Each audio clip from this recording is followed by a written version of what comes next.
मैं तहे दिल से अमर शहीद गुलाब सिंह लोधी के बलिदान दिवस शहादत दिवस पर श्रद्धा सुमन अर्पित करता हूं और जो लोग इस कार्यक्रम में आए हुए हैं सभी लोगों को धन्यवाद आभार व्यक्त करता हूं।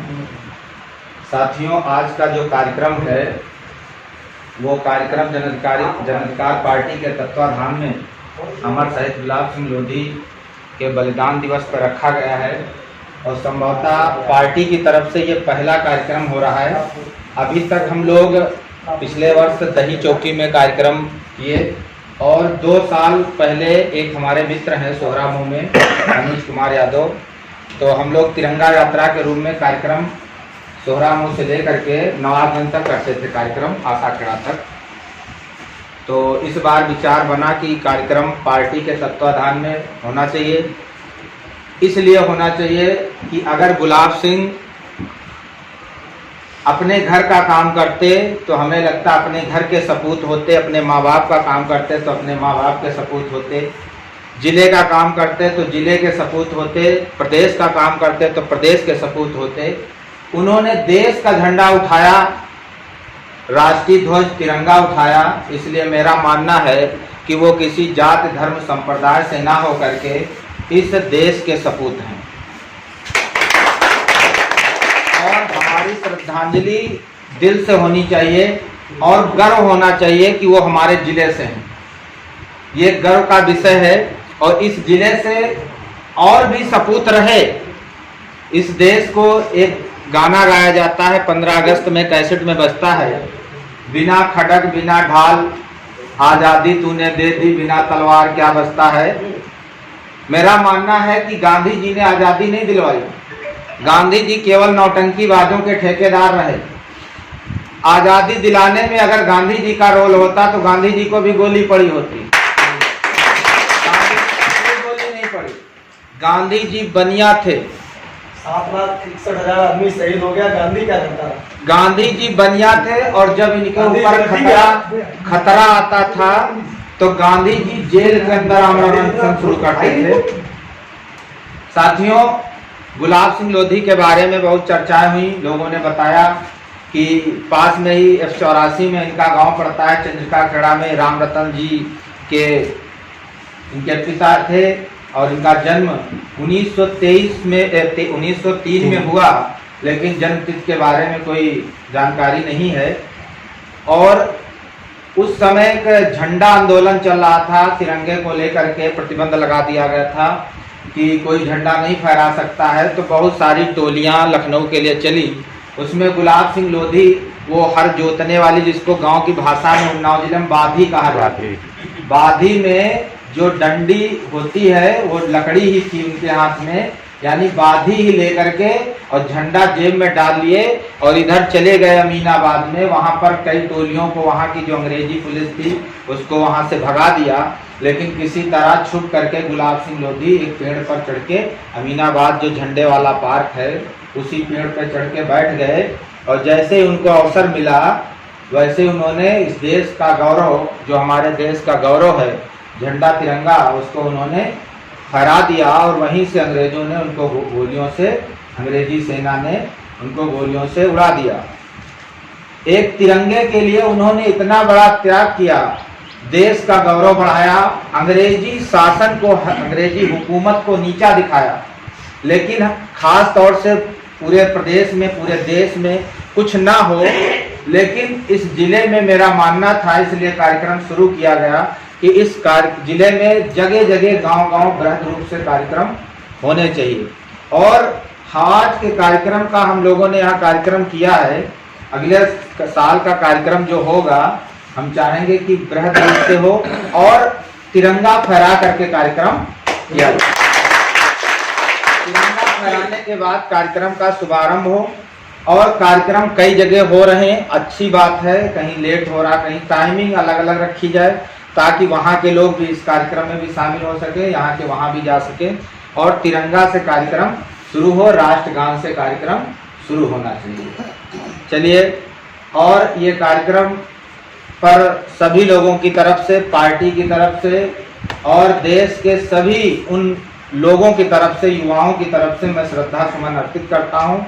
जो लोग इस देश के लिए अपनी जान, अपना समय, अपना पैसा देने के लिए संजय भाई की तरीके से कुर्बान है, समय दे रहे हैं।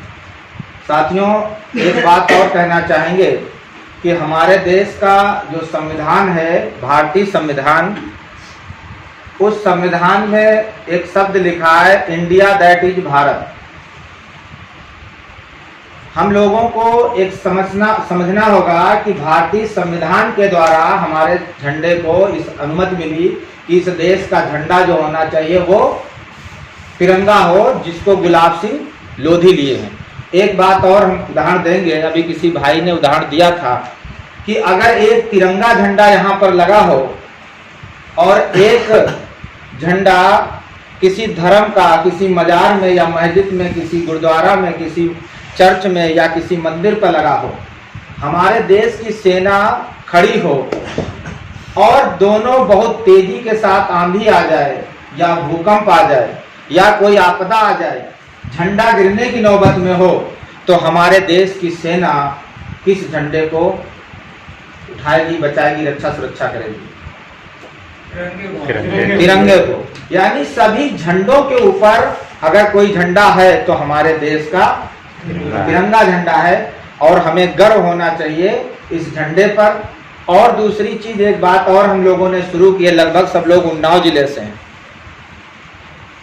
15 अगस्त को, 26 जनवरी को हम लोगों ने, और एक 26 नवंबर को संविधान दिवस पर इस देश में, जैसे अभी रास्ते में हम लोग जा रहे हों, एक मंदिर मिल जाए, जो लोग भगवान को, हिंदू धर्म को मानते होंगे, फॉलोअर होंगे, वो लोग मंदिर के सामने जाते ही ऐसे ऐसे करेंगे। अगर कहीं मजार मिल जाए या चांद वाला झंडा लगा हो तो जैसे ही उसको देखेंगे लोग ऐसे ऐसे करेंगे। और अगर कहीं गुरुद्वारा मिल जाता है तो सिख भाई ऐसे ऐसे करेंगे, चर्च मिल जाता है तो ईसाई लोग ऐसे ऐसे करेंगे। जिस झंडे के लिए गुलाब सिंह ने अपनी जान दे दी, क्या उस झंडे को कहीं अगर लगा है, जो राष्ट्र भक्ति का अपना ठेका लिए घूम रहे हैं, क्या उस झंडे को खड़े होकर के कोई ऐसे करता है? आप पहचान सकते हैं कि राष्ट्र भक्ति भारत माता की जय कहने से नहीं है। एक बात मैं और संकेत करना चाहता हूं, इस देश का नाम भारत है और भारत इसलिए पड़ा कि भा माने होता है प्रकाश, रत माने होता कंटिन्यू, जैसे कार्यरत, अध्ययनरत, रत माने होता लगातार और भा माने प्रकाश, यानी दुनिया का वो भूभाग, वो पृष्ठ, पृथ्वी का वो हिस्सा जहां से ज्ञान रूपी प्रकाश पूरी दुनिया में फैला हो, उसको भारत कहते हैं। भारत की परिभाषा है कि ज्ञान रूपी प्रकाश जहां पूरी दुनिया में फैला हो। पहले विश्वविद्यालय भारत में बने, भारत को विश्व गुरु कहा गया, भारत को सोने की चिड़िया कहा गया और गर्व होना चाहिए यहाँ जितने लोग बैठे हैं, इन्हीं के महापुरुषों ने, इन्हीं के पिताजी के पिताजी ने भारत को सोने की चिड़िया बनाया, विश्व गुरु बनाया, अखंड भारत बनाया और उस पर हमको गर्व होना चाहिए। इस देश का नाम भी भारत है, इसीलिए संविधान में पहली लाइन लिखा गया, क्योंकि बाबा साहब को भी डर था कि ये भारत को हिंदुस्तान बना देंगे। क्योंकि हिंदू का मतलब होता है, जिन लोगों के पास ये मोबाइल है भी देख लेना, हिंदू का मतलब होता है चोर और हिंदू स्थान का मतलब होता है जगह, यानी वो स्थान जो चोरों का स्थान है उसको हिंदुस्तान बोलते हैं। इसलिए भारत जो है वो हिंदुस्तान नहीं है, इंडिया हो सकता है, लेकिन तो हम भारत को भारत ही रहने दें। लेकिन आज के बहुत बड़े बड़े राष्ट्रीय स्तर के नेता भारत को हिंदुस्तान बोल रहे हैं। अब जब हम बोलते हैं तो जिस व्यक्ति को अरबी भाषा का ज्ञान है, वो भारत में भी रहता है, वो आपको हंसता है। जैसे आप हिंदुस्तान बोलते हैं वो हंसता है, तब आप उसको कहते हैं ये देशद्रोही है। हिंदुस्तान को जब हम हिंदुस्तान कह रहे हैं तो वो हंस रहा आपकी मूर्खता पर, क्योंकि आपको नहीं पता है हिंदुस्तान का मतलब होता है चोरों का स्थान। साथियों, आपको हमारे देश का नाम भारत है और भारत इसलिए पड़ा क्योंकि इस देश में आपको बता चुके, उसके बाद जब इस देश में आर्यों का आक्रमण हुआ तो इस देश का नाम आर्यावर्त रखा गया। उसके बाद जब इस देश में मुगल लोग आए और मुगलों ने जो उस समय के शासक थे, यानी उस समय के शासक जो आर्य लोग थे, उनको जो गुलाम बनाया, उनको हिंदू कहा और इस स्थान को हिंदुस्तान कहा। अंग्रेज लोग आए, उन्होंने इस देश को इंडिया कहा। हमको केवल नामों का अगर इतिहास पता है तो ये पता चल जाएगा, इस देश का नाम जो है, आप इंग्लिश में अगर बोल सकते हैं तो इंडिया बोल सकते हैं, और अगर हिंदी में बोले तो भारत बोले। दूसरी बात कि एक और विचारधारा आती है, मैं कुछ चीजों पर चर्चा करना चाहूंगा, क्योंकि ये जो तिरंगा है, ये तिरंगा इस देश का गौरव है और इसमें चक्र भी लगा है। संजय भाई समझ रहे होंगे, इस चक्र में 24 तीलियां हैं। आपको अभी तक यह पढ़ाया गया कि इस तीलियों में 24 घंटे होते हैं, इसलिए इसमें 24 तीलियां बनाई गई। गलत है, क्योंकि 24 घंटे का दिन होता ही नहीं है। जो लोग जीके पढ़े होंगे, जो लोग नौकरी में गए होंगे कंपटीशन करके, 23 घंटे 56 मिनट कुछ सेकंड का एक दिन होता है। वो जो समय घटता चला जाता है, 4 साल में एक दिन बढ़ा दिया जाता है, इसीलिए हर चौथे साल 29 दिन की फरवरी होती है। ये 24 तीलियां जो हैं, जो व्यक्ति इन 24 तीलियों के बारे में पढ़ लेगा, समझ लेगा, उसको एक जीवन जीने की एक कला मिलेगी। और वो कला क्या है? उसमें 4 आर्य सत्य हैं, 2 अतियां हैं, 10 पारमिताएं हैं, 8 अष्टांगिक मार्ग हैं। इनको आप जोड़ेंगे तो टोटल 24 तीलियां आती हैं, जिनकी वजह से भारत को इस चक्र में ही भारत को वो कला छिपी है, जिसकी वजह से भारत को विश्व गुरु कहा गया। इसी चक्र में वो कला छिपी है जिसको भारत को सोने की चिड़िया कहा गया। इसी चक्र में वो ज्ञान छुपा हुआ है जिसकी वजह से भारत विश्व गुरु बना, अखंड भारत बना। एक समय ऐसा था कि अफगानिस्तान तक भारत था, पाकिस्तान तक भारत था, और आपका नेपाल भी भारत में था, भूटान भी भारत में था। भारत का तिरंगा वहां तक लहराता था। यहां तक कि गुलाब सिंह लोधी जब इनके ऊपर गोलियां चली होंगी अंग्रेजों की, उस समय भी पाकिस्तान भारत में ही था। 1935 हम लोगों को, अपने महापुरुषों को देखिए, महापुरुष भारत में एक जात व्यवस्था है, इसलिए महापुरुष पैदा होगा तो अगर घूरे पैदा हो जाए तो एक समस्या वो पैदा हुई, नाजायज पैदा होगा। इसलिए किसी भी समाज में पैदा ही होगा, किसी जात में तो पैदा ही होगा। इस बात को ध्यान रखना है कि महापुरुष महापुरुष है, वो किसी जात धर्म में तो पैदा होना तय है। वो इस्लाम में भी पैदा हो सकता है, वो ईसाई में भी पैदा हो सकता है, वो भंगी के यहाँ भी पैदा हो सकता है, लोधी के यहाँ भी पैदा हो सकता है, क्योंकि भारत में जितना भी व्यक्ति है वो जातियों से बंधा है, वो जात में ही पैदा होगा। इसलिए महापुरुष किसी जात धर्म तक सीमित नहीं है। साथियों, आज का जो कार्यक्रम है, उस कार्यक्रम में श्रद्धांजलि सभा के साथ साथ में पार्टी की भी कुछ नीतियां थी जिस पर चर्चा चल रही थी। भाई साहब ने कुछ सही राय दी कि हम लोगों को इस देश में रिजर्वेशन को समझना पड़ेगा। भारत में रिजर्वेशन आरक्षण क्या है, इस पर मैं एक बात कहना चाहता हूं। जैसे आपके घर में 10 भैंसे हैं, थोड़ा देहाती भाषा में, अगर आपके घर में 10 भैंसे हैं और अगर 10 भैंसों को 10 नांदे अलग अलग बना दीजिए और 10 भैंसे अलग खूंटा गाड़ के उस नांद के सामने बांध दीजिए और उसमें चारा डाल दीजिए, तो वो 10 भैंसे अपना अपना ही चारा खाएंगी ना, ऐसा होगा। लेकिन अगर 10 भैंसों का चारा इकट्ठा कर दो और उनको रस्सी से खोल दो और उसी में छोड़ दो, तो क्या होगा आप समझ रहे होंगे। जो कमजोर वाली होगी वो एक बार भी नहीं खाने को पाएगी, जो हष्ट-पुष्ट ताकत वाली होगी वो दूसरे का भी हिस्सा खाएगी। इसी बात को रिजर्वेशन में ये रखा गया, यही रिजर्वेशन है कि रिजर्वेशन में कि आप अपना अपना हिस्सा अलग लो। ऐसा घरों में होता है, घर में 2 बच्चे हैं, घर से लैया बाजार से आई, शाम को कहने लगे भैया अपना अपना हिस्सा हमका दे दो पापा, हम चाहे शाम खाई चाहे सुबह खाई, और अगर एक में रखी है तो दूसरा वाला नहीं खाए, ऐसा होता है। तो यही रिजर्वेशन है, यही आरक्षण है कि अगर हमारे संविधान में व्यवस्था की गई कि रिजर्वेशन को दिया गया ताकि हर समाज के लोग अपना हिस्सा खाएं। एक बात और संजय भाई, आने से एक बात हमको समझ में आई, जो लोग जॉब कर रहे हैं, जो डॉक्टर, मास्टर, वकील, इंजीनियर हैं, वो संजय भाई से प्रेरणा ले। एक बात, कुछ लोग ऐसे हो जाते हैं कि जो लोग हमारे नौकरी पा जाते हैं, डॉक्टर बन गए, इंजीनियर बन गए, वकील बन गए, बहुत बड़े पद पर पहुंच गए, तो वो ये कहते हैं अब हमको क्या दिक्कत है, अब बहुत बड़े पुजारी हो गए, 5 घंटा सुबह घंटी हिलाएंगे, शाम को 4 घंटा घंटी हिलाएंगे, लेकिन वो कहते हैं कि अब हमको क्या जरूरत है। मैं एक उदाहरण दे करके उनको बताना चाहता हूं कि जैसे दूध को जब गर्म करेंगे तो उससे मलाई निकलेगी, वकील साहब, उससे मलाई निकलेगी और वो मलाई उस बर्तन में ऊपर तैरती। उस मलाई का एक काम होता है कि वो नीचे वाले दूध को गंदगी से बचाए। अगर उसके ऊपर देखा होगा हल्का फुल्का अगर कुछ गिर जाता है, कूड़ा इत्यादि, तो नीचे वो दूध में नहीं जाता, वो उसी पर रहता है। लेकिन मलाई को यह भ्रम हो गया कि हम तो ऊपर हैं। मलाई तब तक ऊपर रहेगी, कब तक? जब तक दूध नीचे रहेगा। समाज जब तक आपके पीछे है तब तक आप नेता हैं, और समाज आपके पीछे से हटा, नेतागिरी खत्म।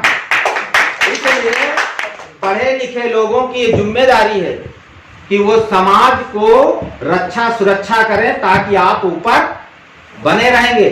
और अगर आप ये सोचें कि अब तो हम ऊपर हो गए, हमको इनसे कोई मतलब नहीं, तो एक दिन तुम वही तल्ली में नीचे चिपक जाओगे आके। साथियों, आरक्षण की व्यवस्था की गई। पार्टी का नाम है जन अधिकार पार्टी। पार्टी का उद्देश्य मैं बता दूं, पार्टी का एक ही नारा है जो मान्यवर काशीराम ने दिया था, जिसकी जितनी संख्या भारी उसकी उतनी।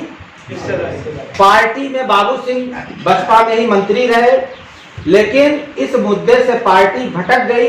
बसपा ने कहा जिसकी जितनी झोली भारी उसकी उतनी हिस्सेदारी, यानी जितनी बड़ी आपके पास झोली है, 5 करोड़ अगर दे सकते तो आपको टिकट मिलेगा, और 5 करोड़ नहीं दे सकते तो आपको टिकट नहीं मिलेगा। पार्टी ने वहां नीतियां बदल दी। बाबू सिंह का नारा आज भी है कि जिसकी जितनी संख्या भारी। अगर इस देश में 1931 के बाद आज तक ओबीसी की जाति आधारित गिनती नहीं हुई, हिजड़ों की हो गई, जानवरों की हो गई, लेकिन ओबीसी की अभी तक जाति आधारित गिनती नहीं होगी। जब तक आपके देश में ओबीसी की गिनती नहीं होगी तब तक आपको हक अधिकार नहीं मिलेंगे। उदाहरण, जैसे मान लीजिए बारात जब किसी के यहाँ आती है तो बारात लड़की पक्ष वाला पहले पूछ लेता है, भैया बाराती कत्ते में। अगर वो ये ना पूछे तो या तो खाना बढ़ जाएगा और या तो खाना घट जाएगा। इसलिए संख्या जरूरी है। तो पार्टी अभी देश में अंग्रेजों के समय से लेकर के 1931 के बाद से अभी तक ओबीसी की जाति आधारित गिनती नहीं हुई, और जिस दिन ओबीसी की जाति आधारित गिनती हो जाएगी उस दिन होगा क्या? अगर ये पता चल जाए कि इस देश में लोधी समाज के लोग 10% हैं, 403 सीटों में 40 विधायक लोधी बिरादरी के बनेंगे, रिजर्वेशन होगा। अगर मौर्य समाज के लोग 15% हैं तो 15 चौको 60 विधायक मौर्य समाज के बनेंगे। पता चल जाए भंगी समाज के लोग 5% है, 20 विधायक उनके भी समाज के पहुंचेंगे।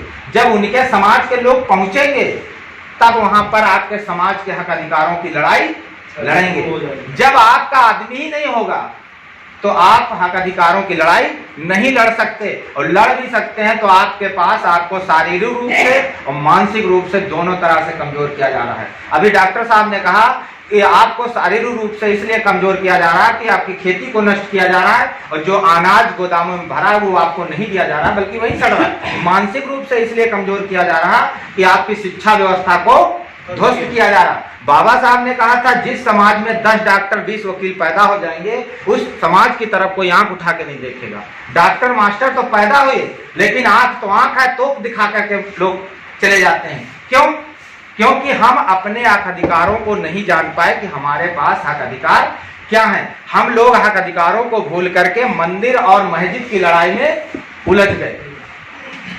किसी विद्वान ने कहा है कि जब समाज के लोग जागरूक होने लगे, देश जागरूक होने लगे, पढ़े लिखे लोग जागरूक होने लगे तो उनको मंदिर और मस्जिद और धर्म में उलझा दो। हमारे लोग धर्म किसी व्यक्ति विशेष का मामला है, किसी भगवान को इस देश में वो भी लोग जी रहे हैं जो भगवान को नहीं मानते हैं, वो लोग भी जी रहे हैं जो भगवान को मानते हैं। जो 33 करोड़ को पूजते हैं वो भी दुखी है, जो नहीं पूजते हैं वो भी दुखी हैं, और जो मतलब किसी को चाहे ईसा मसीह को मानता हो, क्योंकि भारत का जो संविधान है वो धर्मनिरपेक्ष संविधान है।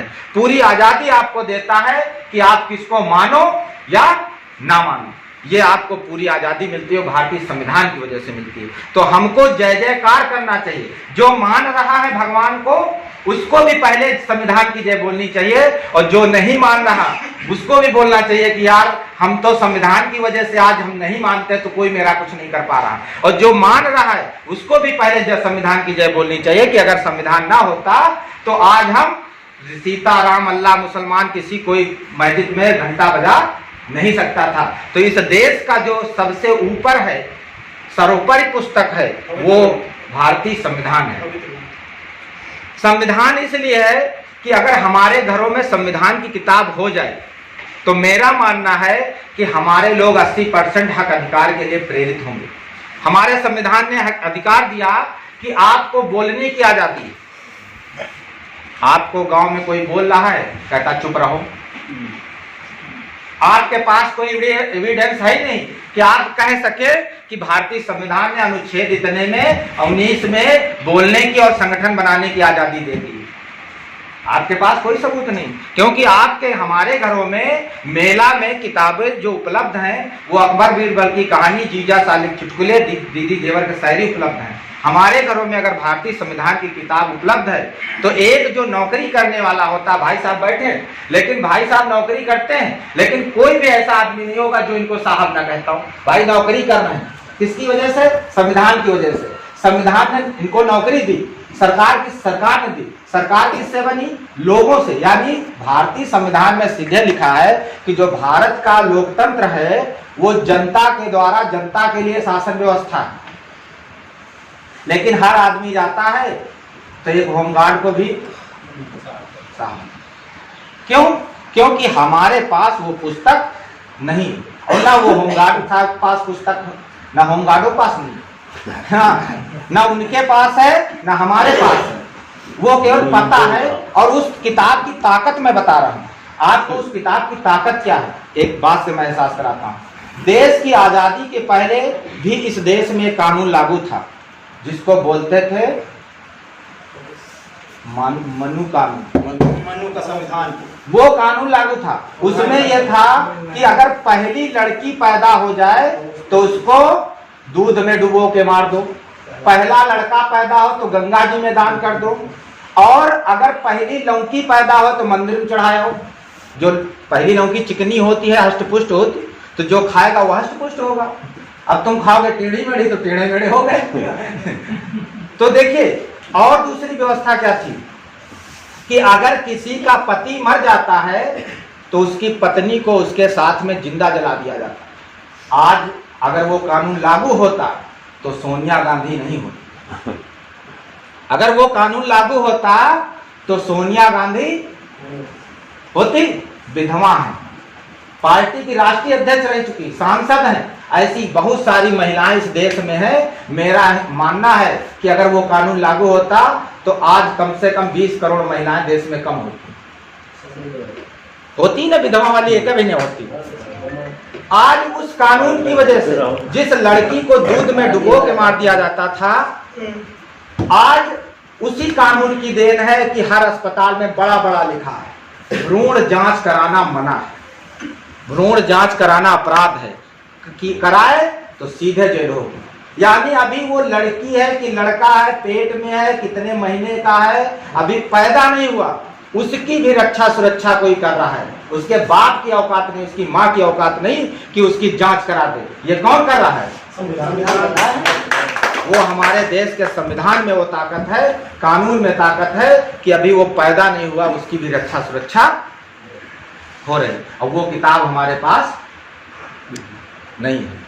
उस किताब की हम पूजा नहीं करते हैं। उस किताब को किसने बनाया, कितने दिनों में बनाया, कब बन के तैयार हुई, देश में कब लागू हुई, कितने अनुच्छेद हैं, कितनी अनुसूचियां हैं, कितने अधिकार मिले, कितने हमारे कर्तव्य हैं, हम लोगों को नहीं पता। अगर हम एक एक अनुच्छेद एक दिन में पढ़ें तो साल भर में हम पढ़ डालेंगे। अभी 26 नवंबर आने वाला है, कार्यक्रम रखा जाएगा पार्टी की तरफ से। हम चाहते हैं कि इस बात पर कितने लोग ऐसे हैं जो आज शपथ करते हैं कि 26 नवंबर के पहले हमारे घर में संविधान होगा। 4-3 लोग वकील साहब बैठे हैं, आप किसी से मंगा सकते हो।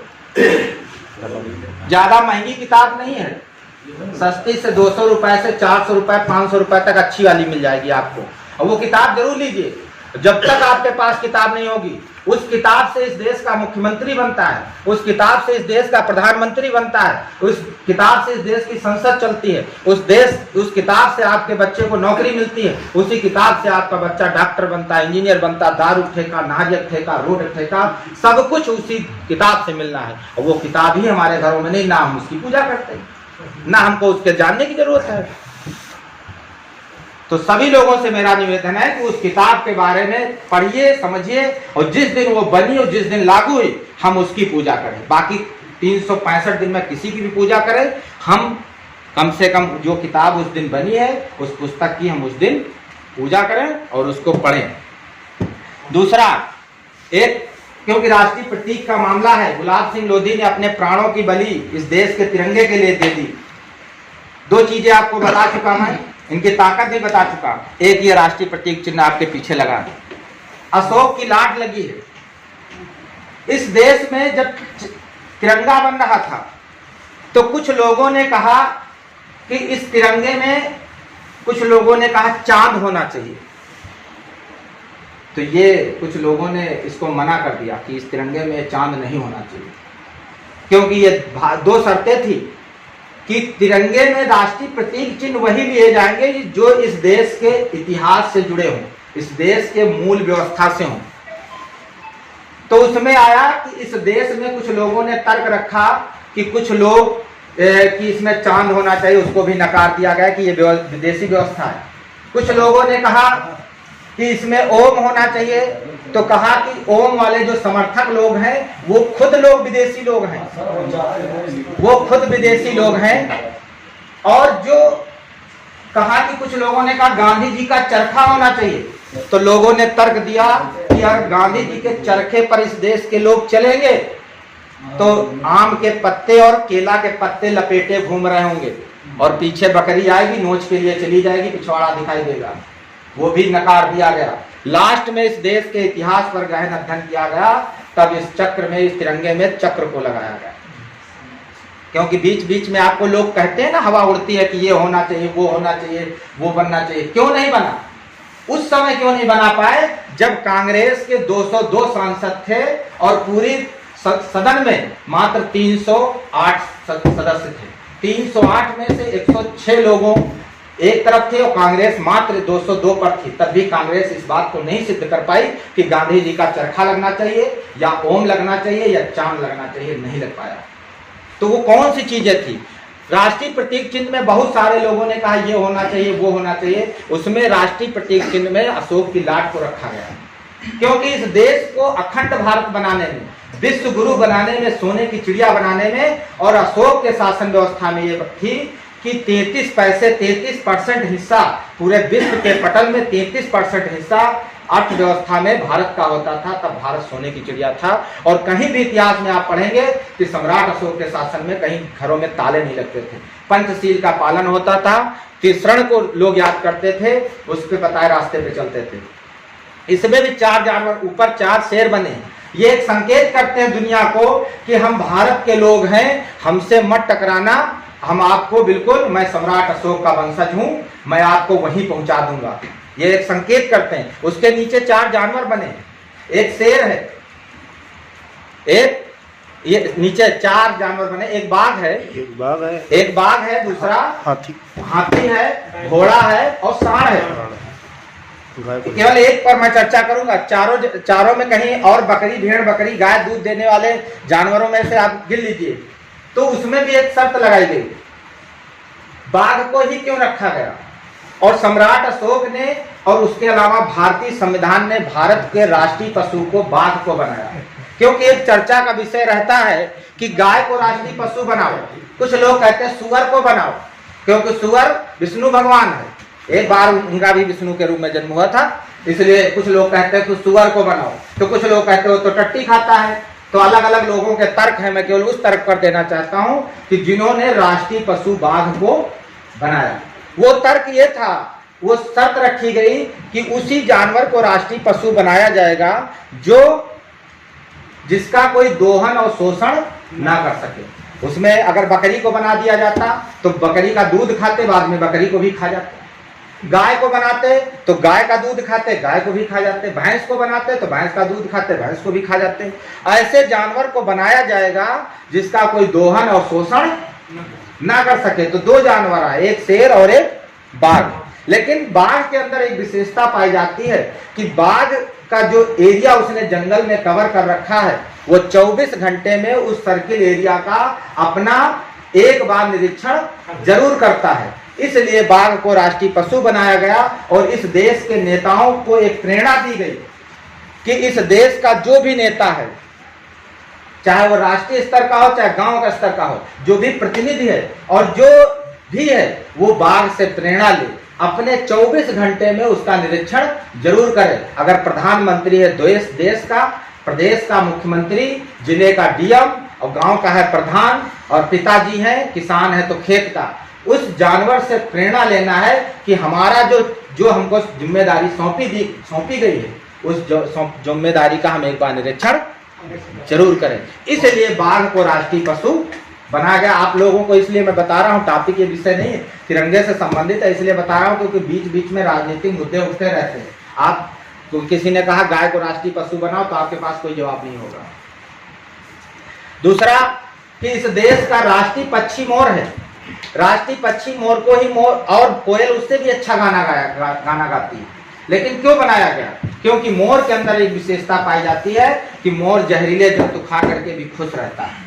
इस देश के नागरिक भी वैसे ही हैं। इस देश में विभिन्न जाति धर्म संप्रदाय, छोटे बड़े, अंधे कोढ़ी बहरे सब प्रकार के आदमी रहते हैं, लेकिन वो अपने देश से इतना लगाव रखते हैं कि वो अपने परिवार, अपने देश के अंदर देश की एकता और अखंडता को बनाए रखने के लिए जहरीले घूंट भी पी करके देश की एकता और अखंडता को बनाए हुए।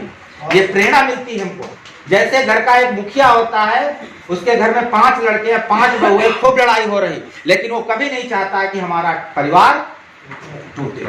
वो जहर के घूंट पी पी करके भी एक करने में लगा रहता है। उसके अलावा हमारे देश का राष्ट्रीय मिठाई जलेबी है। राष्ट्रीय मिठाई जलेबी है। रसगुल्ला छेना इससे भी अच्छा होता है, लेकिन मिठाई जलेबी को ही राष्ट्रीय मिठाई क्यों बनाया गया? क्योंकि जलेबी अंदर से उसमें एक विशेषता होती है कि वो कहां से शुरू होती कहां खत्म होती ये नहीं पता, और ऊपर से सूखी होती है, अंदर से मीठी होती है, उसके अंदर रस भरा होता है। वैसे ही हमारे देश के नागरिक हैं कि उनको कहीं से भी अगर तोड़ोगे, देश की बात करोगे, दूसरे देश की बात होगी तो हमारे देश का आदमी अपने देश की बात करेगा, फिर जात धर्म संप्रदाय भूल जाएगा। उसके अंदर उसी प्रकार जैसे जलेबी में देश रस भरा हुआ है, वैसे ही हर व्यक्ति के अंदर देशभक्ति का रस भरा हुआ है। बताने की जरूरत नहीं है। और हमारे देश का राष्ट्रीय वृक्ष पीपल है, और भी राष्ट्रीय प्रतीक है, नदी है, राष्ट्रीय नदी गंगा है सब। और ये जानकारी और दे दे, ये राष्ट्रीय प्रतीकों के परिप्रेक्ष्य में हर साल इस जिले में 2017 से हर साल यहाँ से एक यात्रा निकाली जाती है।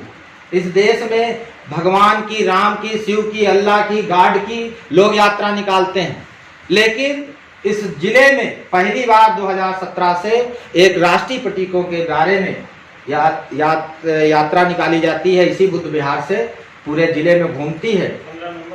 इस बार 20 अक्टूबर पड़ रहा है। 20 अक्टूबर को इस बार है। सभी लोग आइएगा और देखिएगा। उसमें आपको ये सब बोर्ड वोर्ड लगे, झांकियां मिलेंगी, आपको संदेश मिलेगा कि हर व्यक्ति धर्म संप्रदाय के लिए मरने के लिए तैयार है। हम लोग देश के लिए क्या कर रहे हैं? आज गुलाब सिंह लोधी देश के लिए मरे, इसलिए आज हम लोग उनको याद कर रहे हैं। बाकी यहाँ तो सभी लोग खाएंगे पिएंगे चले जाएंगे, सबका यही काम है। साथियों, राष्ट्रीय प्रतीकों के साथ साथ पार्टी की नीतियों के बारे में डॉक्टर साहब ने बताया। पार्टी की एक नीति है कि जिसकी जितनी संख्या भारी उसकी उतने हिस्सेदारी। पार्टी जो है आरक्षण समर्थक पार्टी है। आरक्षण सबको जितनी हिस्सेदारी जिसकी आ रही है उसकी हिस्सेदारी में, चाहे वो प्राइवेट सेक्टर हो, क्योंकि एक बात और इस समय देश में चल रही है, हर विभाग को निजीकरण किया जा रहा है। आपको आरक्षण नौकरी सरकारी है, आपको जब सारा विभाग प्राइवेट हो जाएगा, रेलवे प्राइवेट हो जाएगा तो आपको नौकरी नहीं मिलेगी। बिजली विभाग प्राइवेट हो जाएगा, आपको नौकरी नहीं मिलेगी। ना तो आप इतने अच्छे लगते हो चमकदार, ना आप इतने स्टाइलिस्ट बाल रखा पाते हो, और ना आपके हमारे घर की बहू बेटियां आधी जींस पहन के ऑफिस में जा पाएंगी, और अगर चली भी गई तो लौट करके आ भी नहीं पाएंगी, रास्ते से ही उठा ली जाएंगी। ये व्यवस्था, इस देश में व्यवस्था निर्माण है कि हर चीज का निजीकरण किया जा रहा है। आप कहेंगे कि हमको संविधान ने नौकरी दी, आप कहेंगे कि हमारा रिजर्वेशन है, वो जब प्राइवेट हो जाएगा तो सीधे आपसे कह दिया जाएगा कि आपकी नौकरी सरकारी विभाग में है, ये प्राइवेट हो चुका है। क्या होगा? बड़ी बड़ी इस समय देश में 27,000 कंपनियां विदेश से आ चुकी हैं। उन 27,000 कंपनियों के पास एक नियम आ चुका है कि वो कंपनियां 100 सिक्योरिटी गार्ड लेके आएंगी। जिस अब कंपनी को जगह चाहिए तो सरकार ने भूमि अधिग्रहण कानून पास कर दिया है। आपके ना चाहते हुए भी आपकी जमीन जबरदस्ती ले ली जाएगी और उस कंपनी को प्रोवाइड करा दी जाएगी। उसके बाद उस कंपनी पर उस जगह का आधिपत्य हो जाएगा। वो कंपनी विदेशी भूभाग कहलाएगी। आपकी अगर बकरी भी उस जगह में चली गई, अमेरिका की कंपनी है तो अमेरिका में आपका मुकदमा चलेगा। आप समझ लीजिए पहले। इसके लिए इस देश में 27,000 कंपनियां लगी हैं। लखनऊ में, गोमती नगर में दूसरा सबमिट हो चुका है। उसके लिए फैक्ट्रियां आ रही और पूरी जमीन अब आप उधर से भैया लोग हैं एक्सप्रेसवे की तरफ से, अगर कोई ये चाहता कि हम अपना खेत नहीं देंगे तो क्या आपकी हिम्मत थी? नहीं देंगे। तुरंत पकड़ करके रजिस्ट्री हो गई थी। तुरंत पकड़ के रजिस्ट्री होगी, पैसा आप ले बराती खेड़े के ही मानसी तुरंत पकड़ के आए थे और तुरंत हो गई थी। आपको जबरदस्ती जमीन आपके ले ली जाएगी। आप 3 चीजों से बढ़े हैं आज जहां पर हैं। आज जहां पर जो आपके चेहरे पे चमक आई है वो 3 चीजें हैं। वो या तो नौकरी, या तो व्यवसाय और या तो खेती। खेती के लिए कहा गया अच्छे दिन आने वाले, आ गए सड़ौनन के अच्छे दिन। आप समझ रहे होंगे इस समय उरद कुछ नहीं, तिल्ली उल्ली सब खेत खाली पड़े। 2000 का अगर उरद पैदा हो तो 20,000 का तार बांधो, काहे आप बंधियो। जमीन आपकी बर्बाद हो रही है, जो बची हो जबरदस्ती ले ली जाएगी। नौकरियां प्राइवेट की जा रही, नौकरियां आपकी चली जाएंगी। जो लोग ये सोच रहे थे कि हम नौकरी पा गए, हमारे बच्चे भी नौकरी पा गए, उनके लड़के वहाँ ऑटो रिक्शा चला रहे हैं 4 बाग में। उसके बाद एक व्यवसाय बचा था, व्यवसाय में 27,000 कंपनियां आ गई, जीएसटी आ गया, ऑनलाइन बिलिंग होगी। पान गुमटी खोले हो तो 10,000 का ऑपरेटर रखो, 1 पाउच मसाला बेचियो, 100 पुड़िया मसाला बेचियो तो 10,000 का ऑपरेटर रखो, ऑनलाइन बिलिंग करो। अगर इतना कर पाओगे? नहीं करोगे। जब आपके पास खेती भी नहीं बचेगी, नौकरी नहीं बचेगी, कुछ नहीं बचेगा, तो एक ही मात्र रास्ता होगा, गुलामी। और गुलामी से मुक्ति पाने का मात्र एक रास्ता है, वो क्रांति। अकेले क्रांति करोगे, मुकदमा लगा दिया जाएगा। गोली चलाओगे, कानून बना हुआ, जेल चले जाओगे। एक ही तरीका है कि देश में जब मानसिक क्रांति होगी, लोगों के वैचारिक क्रांति होगी, तभी इस देश को सुरक्षित रख पाएंगे। आप जरा मैच करिए कि आपके गांव में जो लोग लंबरदार लोग हैं वो 80-60 साल के हों, आप 60 साल के हों, उनके चेहरे से चेहरा मिलाइए। आप 60 साल में 90 साल के लग रहे हैं, वो 60 साल में 40 साल के लग रहे हैं। क्यों लग रहे हैं? क्यों? क्योंकि वो अच्छा खा रहे हैं, टेंशन मुक्त हैं। यानी यहाँ से भी मुक्त हैं और यहाँ से भी मुक्त हैं। हमारे लोगों को क्या अच्छा खाने को मिला? आप गवर्नमेंट का मानक पढ़ लीजिए, गवर्नमेंट का मानक पढ़ लीजिए कि पौष्टिक भोजन का क्या मानक है। हमारे बच्चों को स्कूल तक सीमित कर दिया गया, शिक्षा की व्यवस्था बंद कर दी गई। क्यों बंद कर दी गई?